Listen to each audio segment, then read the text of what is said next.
നായനാർ കരുണാകരൻ കാലഘട്ടങ്ങളിലൊക്കെ അന്നൊക്കെ ഞങ്ങൾ ചെറുതാണ് എങ്കിലും ആ കാലഘട്ടത്തിൽ മാധ്യമത്തിൻ്റെ അപ്രോച്ചും ഇപ്പോഴത്തെ അപ്രോച്ചും തമ്മിൽ ഭയങ്കര വ്യത്യാസമുണ്ട്.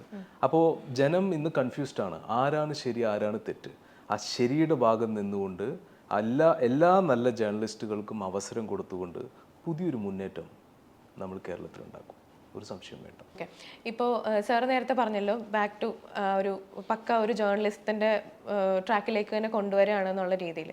അപ്പോൾ ഞാനിടയ്ക്ക് ശ്രദ്ധിച്ചിട്ടുള്ള കാര്യമാണ്, നിങ്ങളുടെ ചാനൽ നോക്കിക്കഴിഞ്ഞ് കഴിഞ്ഞാൽ ഇതിനകത്ത് ആ ഒരു സംസാര ശൈലി തന്നെ നമുക്കത് കറക്റ്റായിട്ട് പക്ക ഒരു ജേർണലിസം മോഡിലേക്ക് തന്നെ അത് പോകുന്നത്.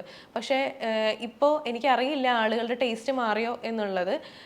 ഒരു തമാശ രീതിയിൽ ഒരു ജേർണലിസം പാറ്റേണിൽ ആ ഒരു രീതിയിലാണ് അവർ വാർത്തകൾ പ്രസന്റ് ചെയ്യണതും അതുവഴി റീച്ച് കൂട്ടുക എന്നുള്ള രീതിയിലാണ് ഇപ്പൊ കണ്ടുവന്നിട്ടുള്ളത്. സാറ് നേരത്തെ പറഞ്ഞ പോലെ ചെണ്ടമേളത്തിന്റെ കൂടെയും അത് ഒരു എന്റർടൈൻമെന്റ് ജേർണലിസത്തിന്റെ ഭാഗമായിട്ടാണെന്ന് തോന്നുന്നു എനിക്ക്.